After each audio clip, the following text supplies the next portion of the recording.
Olá pessoal, aqui é a professora Emilaia Angélica dando sequência às aulas de língua portuguesa. Alunos do 9º ano, do município de Ribeirão, falaremos de um homem sonhador e valente?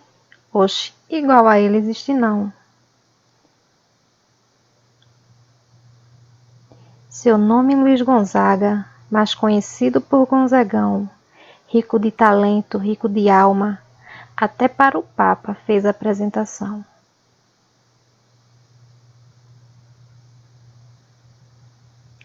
Cresceu trabalhando na roça, porém seu destino já estava traçado, de levar alegria com a sanfona, entoando baião, xote chachado.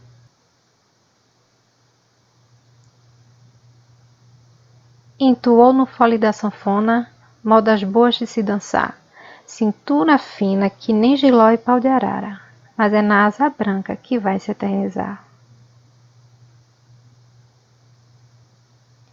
Cantar asa branca era um alento, entoava-lhe o sofrimento do povo do sertão, de uma seca terrena que assolava a região.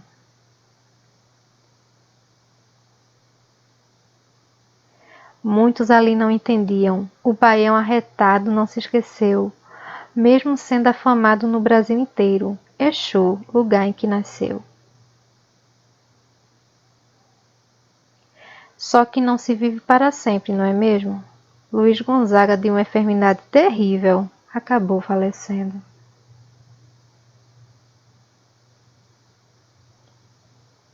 Emudeceu assim a sanfona, as cortinas de entoar. Já se dizia o rei do baião. Saudades, o meu remédio é cantar. E nada melhor do que enaltecer essa figura que foi tão importante no Brasil, já que estamos agora nesse tempo aí de festas juninas. Aqui temos alguns trechos da biografia de Luiz Gonzaga do Nascimento. Ele nasceu na sexta-feira, dia 13 de dezembro de 1912, numa casa de barro batido, na fazenda Caiçara, povoado do Araripe, a 12 quilômetros da área urbana do município de Exu, extremo noroeste do estado de Pernambuco, cidade localizada a 610 quilômetros de Recife. Em virtude de uma desilusão amorosa, marcada pela forte oposição tanto dos pais da moça quanto dos seus próprios pais, ingressou voluntariamente no exército e passou quase uma década sem dar notícias para a família. Nesse tempo, morou em Fortaleza, Belo Horizonte, Juiz de Fora, Ouro Fino e Rio de Janeiro. Em 1939, Luiz Gonzaga deixa o exército, enquanto esperava o navio para voltar para Pernambuco. Luiz ficou no batalhão de guardas do Rio de Janeiro, quando um soldado o aconselhou a ganhar dinheiro tocando na cidade. Em 11 de abril de 1945, gravou sua primeira música como cantor.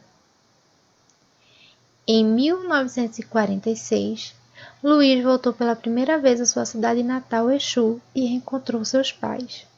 Então aqui são trechos da biografia de Luiz Gonzaga. Na biografia nós encontramos fatos que realmente aconteceram sobre a vida dele, certo?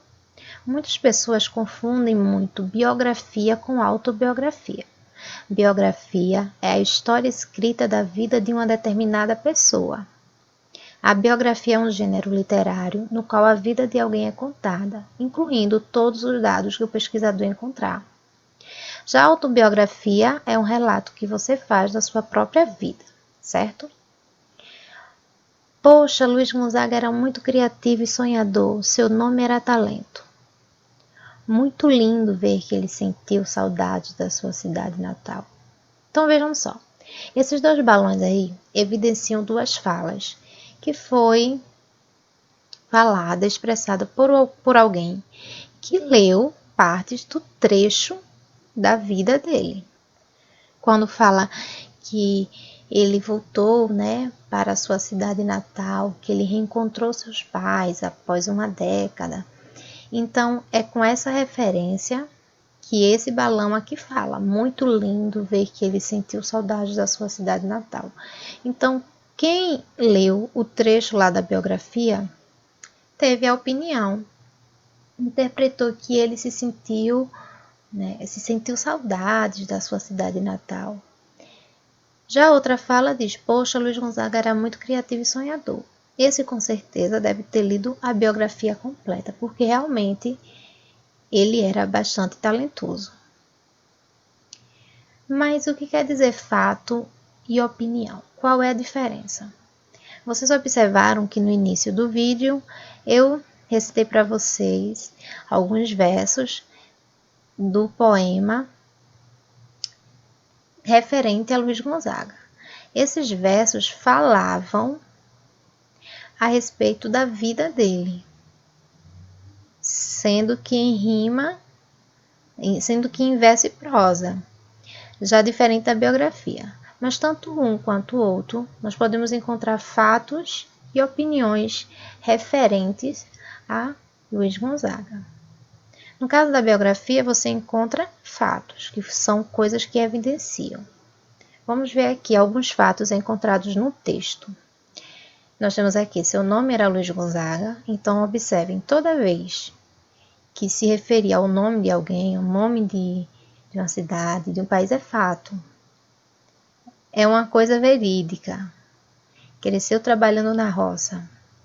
Até para o Papa fez apresentações. Observem que os fatos vêm sempre seguidos de verbos, na terceira pessoa, que são realmente as ações que alguém fez, alguém praticou. Então, todas as falas aí, lembrem que aí tem alguns fatos, quer dizer que lá no poema existem outros fatos, mas aqui eu só expressei alguns, para que vocês possam ter uma clareza melhor da diferença entre fato e opinião. Nessa parte aqui do poema, eu quero saber onde está o fato, se tem, ou se tem opinião, ou um ou outro ou os dois. Vamos lá. Muitos ali não entendiam, o baião arretado não se esqueceu. Mesmo sendo afamado no Brasil inteiro, Exu, o lugar em que nasceu. Então, nesse poema aí, nós podemos ver versos referentes à vida de Luiz Gonzaga. Quando eu falo o baião arretado, eu estou expressando uma opinião. Então, aí, eu estou me referindo, qualificando, dando uma característica àquela pessoa. Embora aí no verso eu possa encontrar também um fato. Quando eu falo Exu, lugar em que nasceu. Olha o verbo ali na terceira pessoa, certo? Ele nasceu. Então, é uma dica. Então, fato ou opinião? Fatos são informações objetivas, né? Num fato a gente encontra ênfase na descrição, pouca adjetivação, ao contrário da opinião, que é feita através de qualificação. São informações subjetivas, aquilo que você interpreta daquilo que aconteceu. Lembrando que isso acontece muito só na parte escrita, essa complicação, porque na falada é muito difícil de você se complicar. Por exemplo, digamos que você esteja em casa e alguém chegue para contar algum fato que aconteceu, a famosa fofoca. Vocês acreditam naquela informação passada para vocês da forma como lhe repassou. Você não sabe se aquela informação é verídica ou não, mas você pegou para você e daquilo que você escutou você já vai dizer, poxa, e ela teve coragem? Essa fala, e ela teve coragem, já é uma opinião sua. Você vai falar, ela é corajosa. Isso é uma opinião sua. Ah, ela foi muito, muito corajosa. Ou, não, eu não tinha coragem, não teria essa coragem que ela teve, jamais. Então, isso vai de pessoa para pessoa. Já no texto, é muito mais, a opinião ela é mais sorrateira. Você precisa ter um olhar diferenciado, porque são as palavras que se encaixam dentro dos fatos que as tornam opinião. Vamos observar aqui esses dois exemplos, certo? Aqui no primeiro momento está pedindo para identificar as marcas de opinião no texto. Navegar é preciso. O velejador, economista e empresário Wilfredo Sherman lançou o livro Navegando com Sucesso na Praça Central do Shopping Miller, em Joinville, e na Praça Central do Shopping Newmarket, em Blumenau.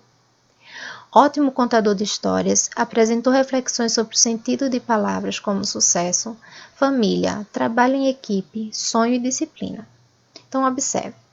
Dessa leitura aí, eu posso observar alguns fatos que aconteceram seguindo as minhas dicas, né? Observando aí os verbos na terceira pessoa, nós temos ali lançou o livro, que foi um fato. E sem contar, né? Aqui eu estou falando, ele era um velejador, economista, empresário. Realmente são fatos referentes a Wilfredo. E onde estaria, no caso, a opinião? Ótimo contador de histórias. Ora, ele pode ser um contador de histórias, mas ótimo só vai achar quem é ótimo aquela pessoa que já escutou ele contar as histórias, quem o conhece. Então, é uma opinião do autor aqui no caso, que está expressando diante do fato dele contar histórias. Ele, no caso, apresenta reflexões, certo? Então, no texto eu posso encontrar fato e opinião. Então, observem que devido a uma palavrinha, no caso aqui, ótimo, contador de histórias, esse adjetivo ótimo aí faz com que eu torne o que era fato uma opinião, certo? Próximo texto. Fim do sufoco. Ponte que vai desafogar o trânsito da região fazendia em SIC será inaugurada em março. A obra é uma reivindicação antiga da comunidade e já está em fase de acabamento. Observem que o título ele já é um título apelativo, né? Nós temos aí fim do sufoco, como se fosse assim, até que enfim. Então, o título por si só já está expressando uma opinião do autor.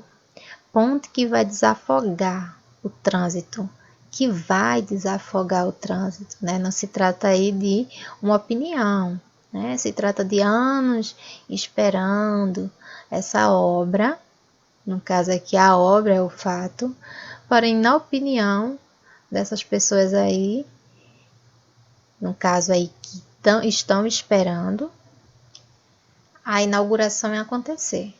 Uma coisa muito interessante, observem que aqui tem falando assim, uma ponte que será inaugurada em março. Eu posso evidenciar fato, uma coisa que ainda não aconteceu?